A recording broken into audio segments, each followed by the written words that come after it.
guys. She has been late.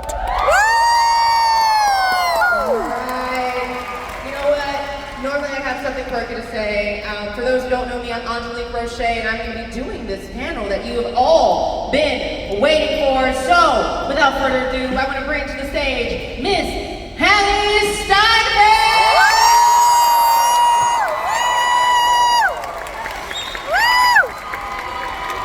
Hailee, you look amazing. I don't know how you're walking in these shoes.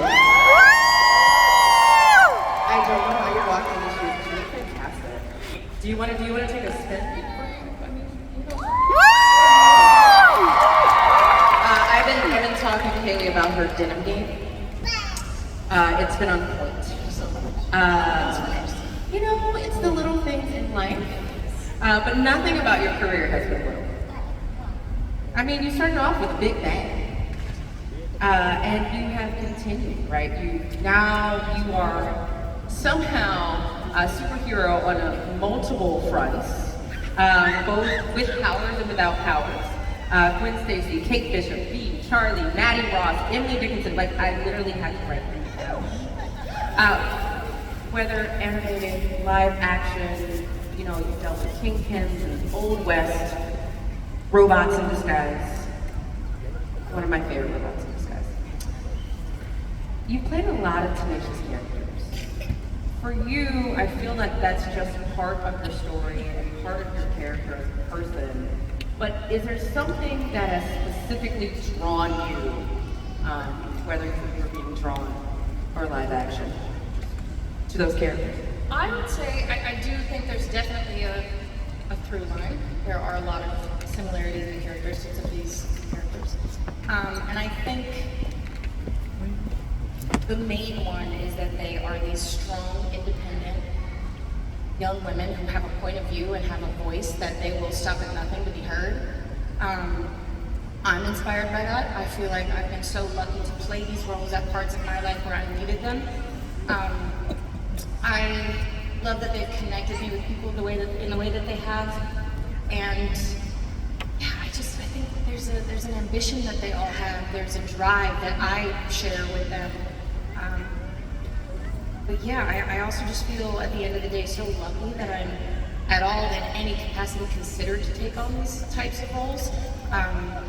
Because yeah, they're very strong and they're not always super easy to tackle. But again, I feel like I come out on the other side more like these characters, if anything, or at least more like the parts of them that I love.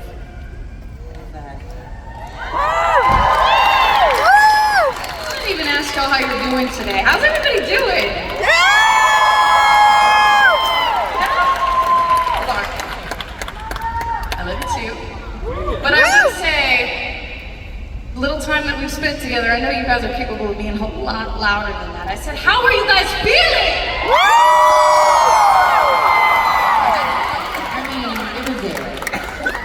I love you! For those who don't know, 65 nominations, 24 wins, spanning your work over all of your career, actor, singer, and you're only in your mid-20s. One, I really have a lot of work to do in my life, but two, you've already had what some would call a successful career. And you keep going. For you, what keeps you grounded? I would say, firstly, my family, the people around me, my support system. I'm incredibly lucky to have people around me and close to me that keep me in check and remind me that I do this because I love it and I do it because it makes me feel like the best version of myself. And it's a big old world we live in, and it's easy to get caught up in the minutiae of life itself. But I have them as a constant reminder to be true to who I am, as hard as that might be at times. And yeah, I would owe it all to them. I love that. Family is key. And you have joined a lot of amazing families, including the Marvel family. And we have to talk about our two most recent characters that folks are, you can clap, it's fine. They're so polite. Y'all are so polite to me. No, clap. And probably it might be one of the two most cosplayed characters. And I say this as a person who judges cosplay contests. Okay. Kate Bishop and Gwen Stacy. Let's go. Okay.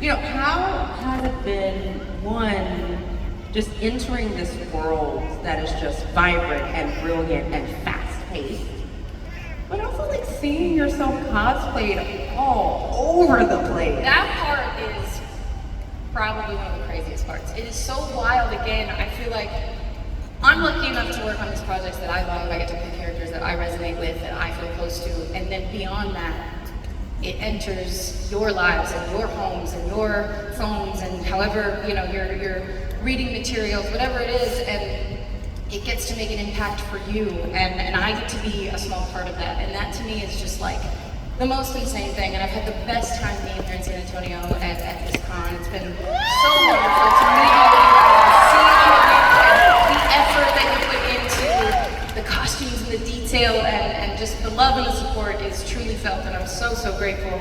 But yeah, it's a wild thing being a part of the Marvel Cinematic Universe.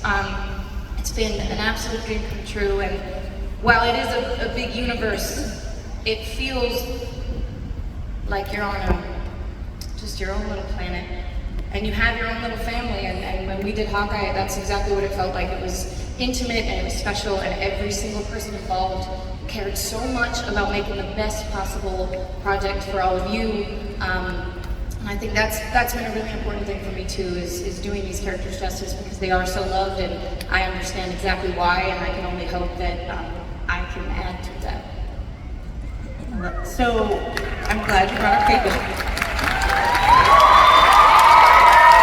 Literally the most polite audience ever. Hello. So, let's go to Kate Bishop, because for folks who are Kate Bishop fans, it is hardcore. Only more hardcore those who love them. Pizza. So, you know, what I've kind of heard is that you really threw yourself into this role. You had to learn some new things. There's a lot of physicality that comes with this. Obviously, you are a superhero and a baddie. You know, for you, what did it look like training?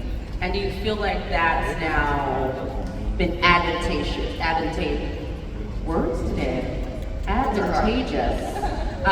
to the roles you've taken afterwards, right? Because, you know, bow and arrow is not, you make it look easy, that is not easy. Does anyone here do archery? Yes?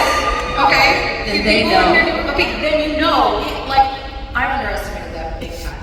I knew I had my first lesson coming up. I had about 2 weeks, and I was on tube for hours and hours on end. I was watching so many videos of every version of, I mean, I just like hours on the internet spent watching archery videos, right? And by the time I got to my first lesson, I was like, I saw the bow and arrow right there. I was ready to go. I had my little, form figured out. I watched some videos. I had it down in my head. You had a degree from YouTube University. Yeah, exactly that. And I had my first lesson, which was about 2.5 hours. The entire lesson was spent sitting down, listening to my wonderful instructor talk about the ins and outs of archery. I didn't get to pick up the bow and arrow the first time, and I was so mad because I was like, I had it down, I've been practicing in the mirror before. I also haven't been that to anybody, so that's it, okay? But I got there and I was like, I'm ready to go, I got this, all you gotta do is just tell me where I'm gonna hang the thing and I can figure the rest out. First full lesson, I didn't even do it. Looking back on it, those 2.5 hours were long, and I was like, my God, I'm never gonna stop talking, I'm an idiot, watch the videos, got the degree. But looking back on it, I really appreciate that first lesson and understanding the mechanics of it and being taught by this person, because you do get so thrown into it, and by the end of it, you don't, basically I wanted to spend enough time with bow and arrow, with the just physical training side of things, so that when I got into set, it would be secondhand and it wouldn't be something I was super caught up in. As much as it became secondhand, it was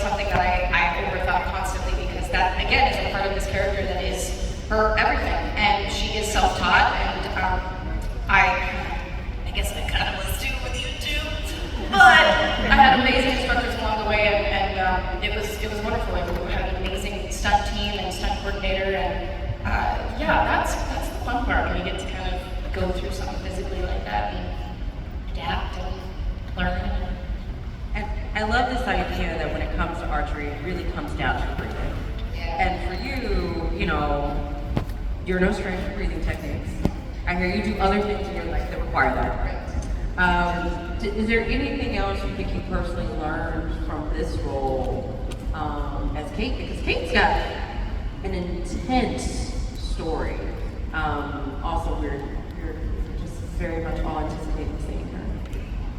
So I will say, having played these characters that I do walk into loving so much, I walk away loving them even more and feeling again just inspired by them. And I think with Kate's whole journey, a big lesson I think she learns is how to sort of embrace the chaos, right?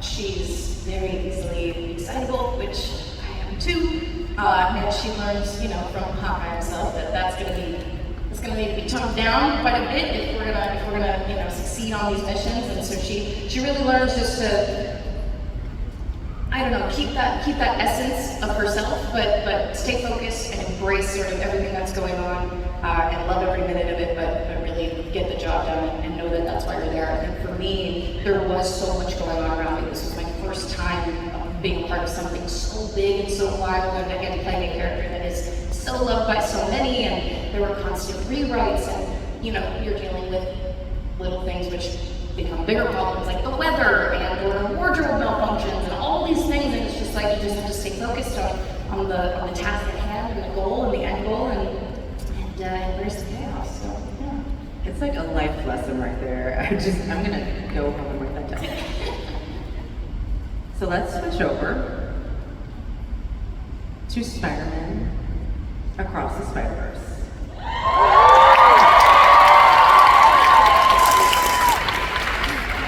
Lauded as one of the greatest movies ever. So you pop out on stage, well not stage, you pop out onto the screen as Wanda. But now when we get to Across the Universe, Wanda's a little older, she's a little wiser. She's got to upgrade to the suits. As you're now going into this next phase, what was it like seeing this new, older, wiser version of Gwen for the first time? oh man, any time during the process of both of these films, any little sneak peek, tidbit, sketch, previs that we get to see, it's a dream, right? And when I saw the very first sort of rough sketch of Gwen in Across the Spider-Verse, I think throughout the entire process of making this film, I kept feeling like I didn't know that they could do that or outdo themselves in the first one, right? Everything is so elevated, it's so much more elevated than it already was to begin with. But I was so excited to learn that they were going to dig a little deeper into Gwen's life and her origin story. And, has anybody here not seen the film? Whoa, that's crazy! Oh my God, that was the only time! So they all know that like, So they all know that like, we're like, win. that's right, I know. So then when I saw it for the first time, I was like, so, you know, I mean, obviously I have an idea of what's going on in this thing as we're doing it. But we're recording for 4 years, and sometimes it's, 4 years on one scene. And that intro bit we did up until, I want to say like, what felt like 2 weeks before the film came out. And I was so pleasantly surprised and taken aback at the beginning of that film, how we kind of get our own little like Gwen short film in the beginning there, you know? Oh, yeah. It's so cool, so exciting for me to be a part of this evolution of this character, and I too have grown so much in the last 4 years, and it's fun to come back to this character a little older, a little wiser, like you said, and you know, with a new little look. Oh yeah, she's got a look. Yeah. I had a chance to actually talk to Chris Aka, who did work on the original concept design, and he's so proud. Oh, So proud. So for you, this is the other thing that I kind of heard. While it is an animated movie, Folks don't always know that you're in a studio a lot. But I heard that you got animated while you were actually doing the voiceover. Like, does this include poses? Are we talking about flipping? Oh, there's a lot of flipping. Shamik, my friend Shamik Moore, does a ton of that in the booth. He's got it so down. And if he were here right now, he would literally do it, the whole thing. I mean, it's like, I had the honor and the pleasure of recording with him in the booth this time around. I didn't get to do that the first movie until we were doing some interviews after the fact, and Shamik was talking about how great it was being in the booth with all the other actors, and I'm sitting there, and I'm like, at the minute the interview was over, I was like, yeah, I was in the booth the whole time. I was by myself. And now that was a few years too, I was by myself. I didn't even know that was a possibility. So the second time around, I was like, I better be in the booth with my fellow actors, with my castmates. And so I got to do that this time around, which was so fun. But to see Shamik and have him in the room and be able to do it together, right? We're swinging from buildings and hanging on the top of subways while having a full-on conversation. And it's great to be in the room and share that energy and not just have the recording in my ears. But yeah, it gets pretty animated in there, no pun intended, but even if it means doing a few push-ups or running around in circles for a minute to get naturally out of breath, then that's what it takes. So. Love it. And What? I think there's a lot of I love Alright, I love you guys! I love you happening. And that actually brings me to one of my questions. So for folks who may not know, how has this, the difference between live action superhero versus animated superhero been? Are there things that kind of stick out that you feel like were the initial challenges that you're like, yeah, I did that. You know what? I didn't know I could do that, but I did it. I would say I may have had a sort of misconception of voice work before I got into it with the voice work that I've done, because it seems so simple, right? It seems like that's all it is. You're in a booth and you have a script in front of you. You don't see animation, you do see animation, it depends on the day. You've got great people in the room that are there and helping you and directing you and whatnot, but it's as easy as that, right?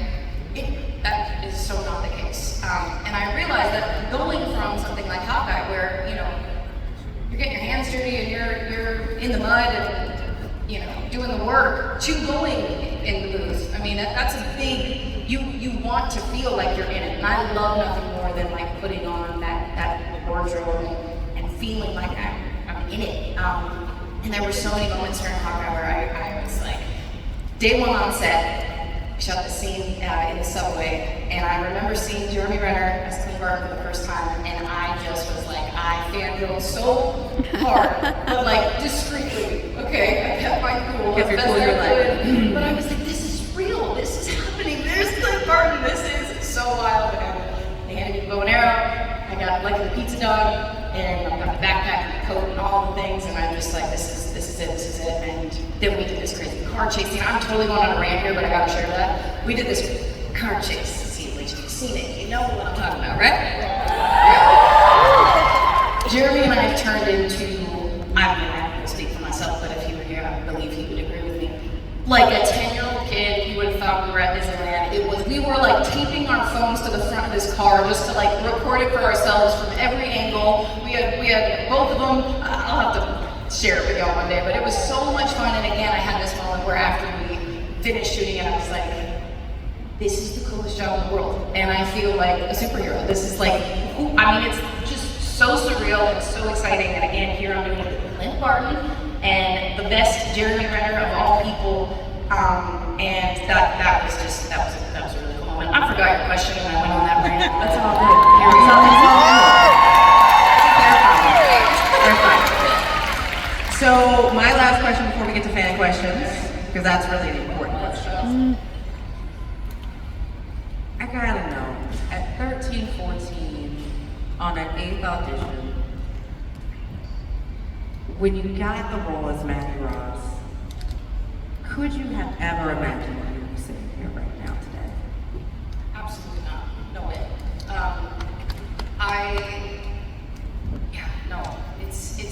I don't think about, it's not often that I sit back and reflect on what I've accomplished. in a rather short period of time, feels like forever, and in the best way, but I guess it's in moments like this where I hear it from somebody else, and I'm in a really cool environment like this where you guys are the reason that I'm here, and that's crazy that you have folks touching on your knee. I think I saw that. Did I see that? Did you show me that? Yeah, I saw that. I got a picture of it on my phone. I knew that. Okay. Anyway, it's moments like this that I get to reflect and appreciate. I guess what I've done and everybody in my life that's played such a huge part in getting me to this stage right here, right now. It's been an incredible journey, and it feels like it truly is just the beginning. And I just can't thank you guys all enough for coming out here and being here for me. So cute. I know a lot of you traveled from very far and some near, but I mean I can't thank you guys enough. It makes every dream I ever had as that 13-year-old girl absolutely come true, and I'm forever grateful, so thank you. I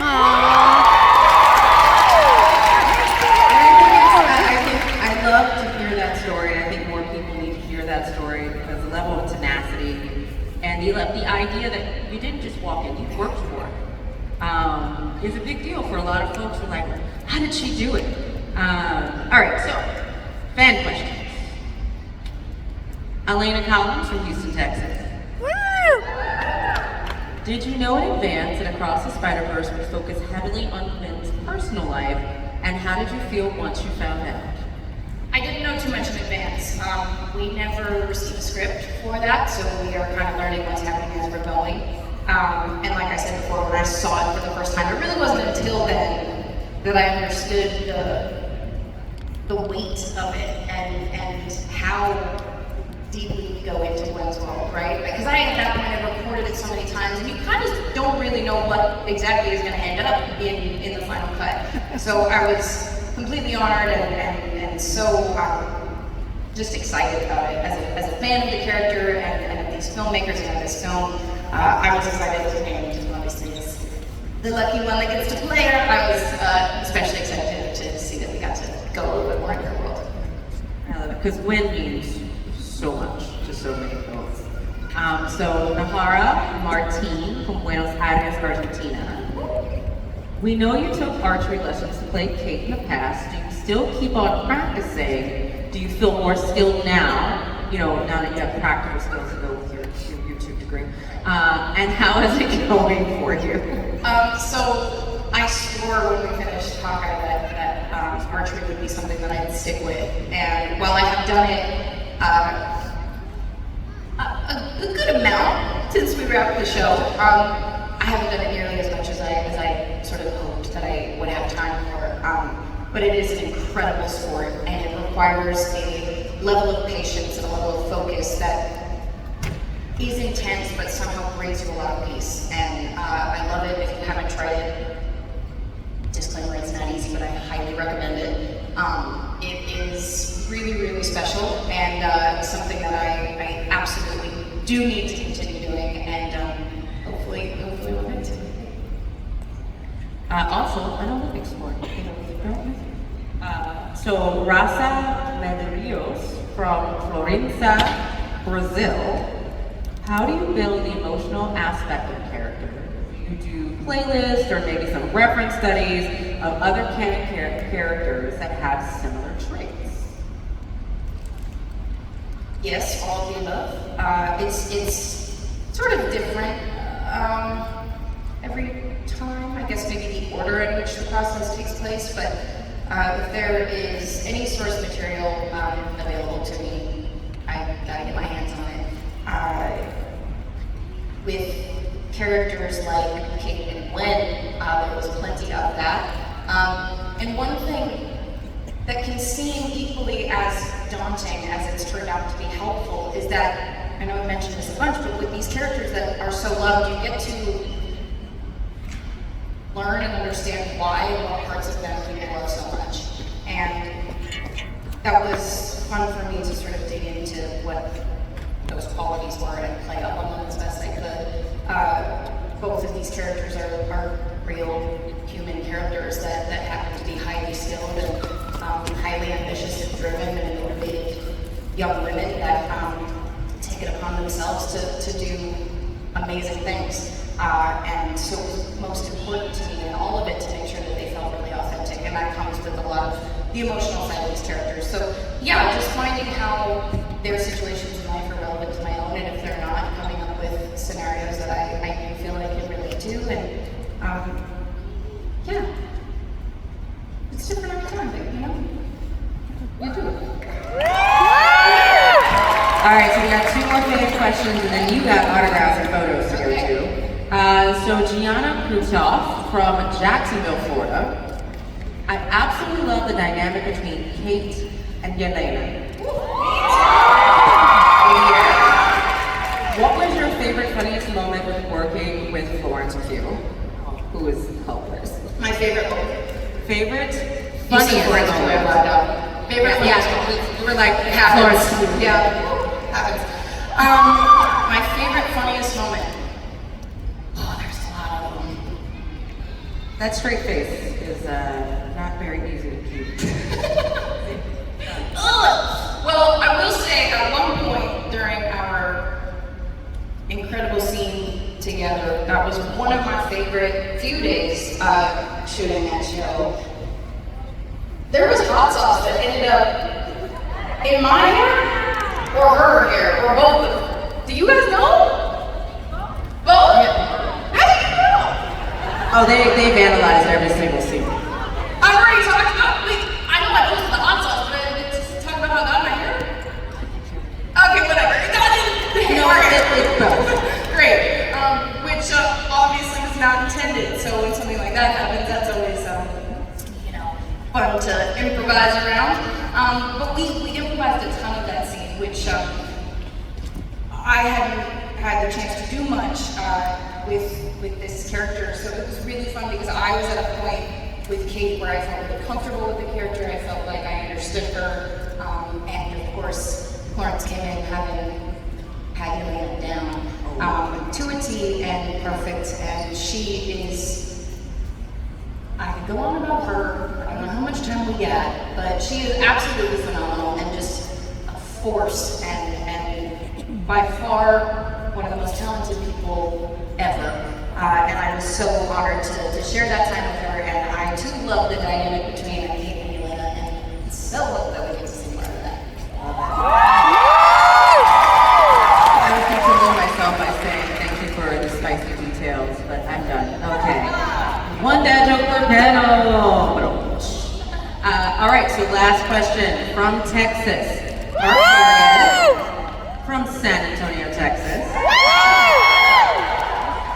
What is your approach to voice acting, and do you enjoy aspects of it over in-person acting?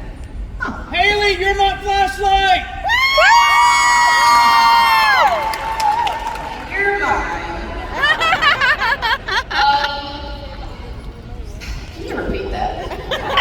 Yeah, I know that was the most perfect distraction. What is your approach to voice acting, and do you enjoy aspects of it over in-person acting? I don't know. That's kind of I like that I can turn my sweatpants and be comfortable. Oh, I'm in control of like the lighting, so I can set the mood if I want to, like, if we're doing something a little moodier, Can't do that live action. no. Aspects that I like. Do you have like a thing that you bring to the studio with you every time you do like voice act? Sometimes my dogs. Aww. Shout out to you. I love some True Blue fans. Yeah, me too, man. It's crazy. Yeah, but no, I always think it's so cool when actors talk about like tools they have or things that they bring. I don't know. Maybe one day, but for right now, You got some time. yeah, thanks. It's still early. I'm still It's still early. But no, I think there's one thing I struggled with a lot, but ended up sort of loving with voice acting is that. So, a little bit of context here. When I made my first movie, True Grit, there was a lot of dialogue. Thank you. There was a lot of dialogue, and I loved that. And for a minute there, that was all I knew, was having a lot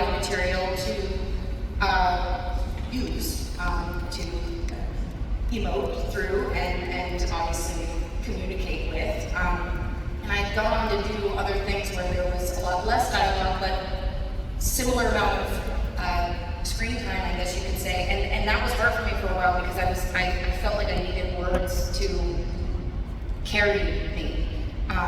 And so with voice acting, that same sort of subtlety that I learned in a scene with very little dialogue and a lot of emotion carries through. But it's all you have, right? You don't have your eyes, you don't have your mannerisms, you don't have your sort of timing, you don't have your physicality. And so that was very hard for me. And for a minute, I think I was sort of overcompensating, right, for that. Going a little big with my voice, but then I strayed from what I was saying before that was super important to me, was keeping these characters real and authentic. So that was a bit of a struggle for